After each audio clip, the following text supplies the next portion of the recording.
Police have detained 25-year-old Emilia Chan. Oliveira leaves behind one daughter.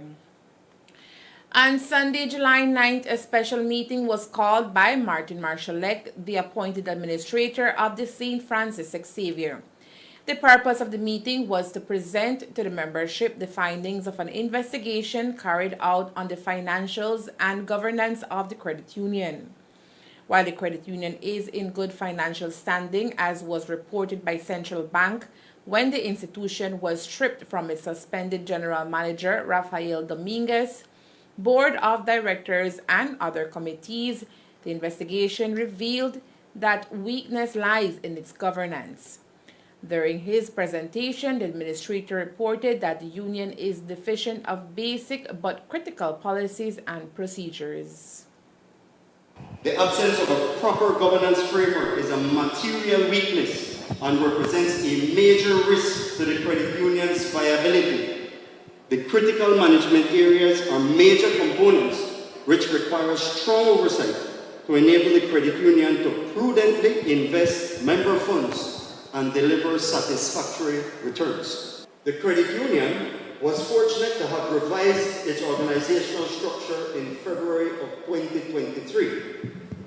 The last one was in February in 2018.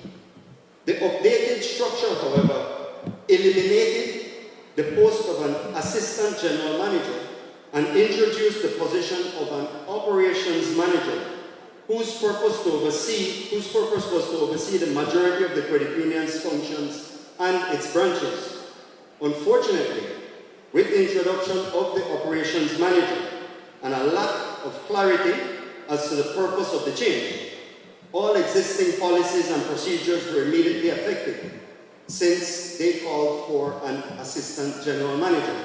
The revised structure also did not include the creation of a human resources department, which was a corrective action by the registrar stemming from the examination findings. This is in spite of the fact that applications were sent out for a human resources manager, but it was not included in the organizational structure. Apart from these obvious issues, the previous and revised structure did not adequately address enterprise governance of the credit union. The structure allowed for branches to act as self-contained units so that adequate management and oversight of all their functions were not evident, and this required improvement. The structure, in part, allowed for central management of certain critical areas such as anti-money laundering compliance and information technology. However, this has proven to be inconsistent and mostly on a branch-by-branch basis. These deficiencies have existed since 2017, and while the general manager and board of directors were notified by the registrar for corrective measures to be set in place, it seems nothing was done. The structure also does not address the management of other critical areas such as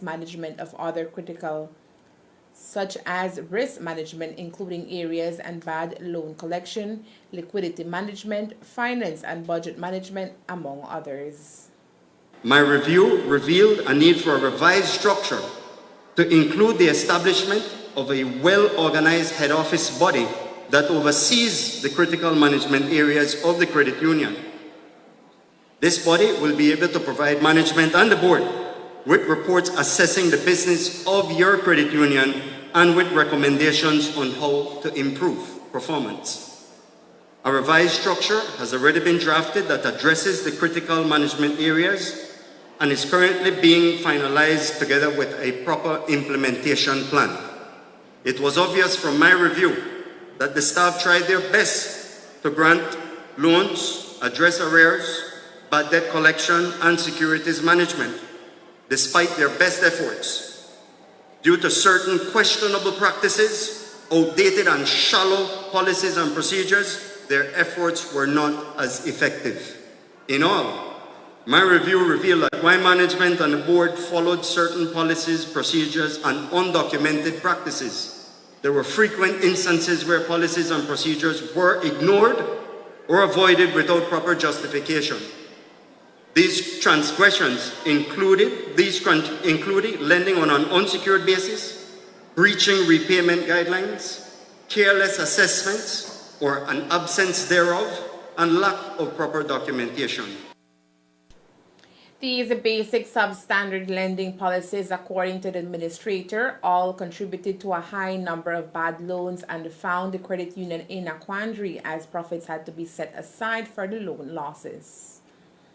In the back of the booklet, you will note, as part of the supplemental, there was a table in the back that speaks to where your credit union is in relation to the amount of bad debt.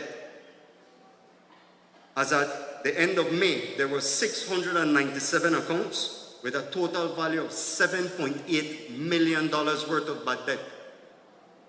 As at the end of June, the credit union had to provide an additional $525,000 worth of provisioning to cover those bad debts. As at this moment, the credit union has had to provide close to half of those bad debts which were taken from profits. Legal advice has been sought regarding how these issues will be remedied and to provide guidance to ensure that future legal documents are prepared correctly. The credit union's governance and organizational structure are currently inadequate and have been a part of the reason why the various examinations and special investigation reports identified many weaknesses and raised concern about the viability of the credit union going forward. The governance structure also lacks proper management systems and security protocols and policies to ensure the security of all information assets of Sfxu. To fix that problem, an external consultant along with staff is already working on methods to improve the union's cybersecurity and are also developing policies and procedures to ensure the protection of data.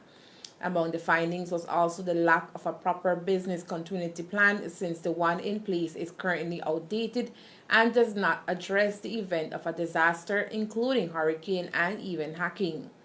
While the lack of human resources department is of concern too, so is the updating of unions bylaws, which was last revised back in 2003. The document is currently being reviewed for update as the bylaws governing the credit union is also being revised. While yesterday's meeting focused on the lack of governing procedures, the administrator also spoke on the financial aspect of the Constitution that finds itself in a precarious situation and urges the need of proper procedures. The credit union reported a surplus for March 2023 in the amount of $3.845565 million. And for the prior year, it was $4.720158 million. There was a decline of close to $875,000. The cause for the reduction in the surplus, what we did, you can view them, but we highlighted some of them here, which represents the major increases.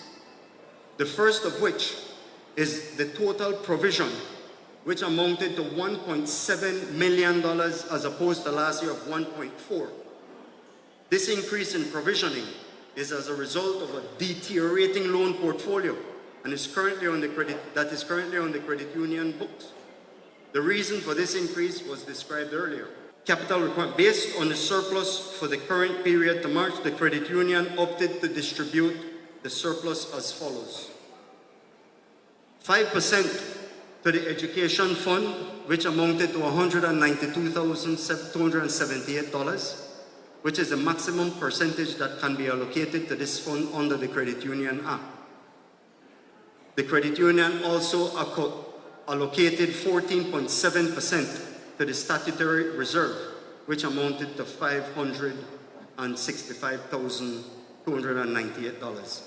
The credit union had a strategy before where this would have been normally at 15% or more, but it was reduced in order to accommodate the proposed dividends and rebate that we have agreed to pay to members. In the last 2 years, your credit union wrote back to provision $3.1 million worth of bad debt.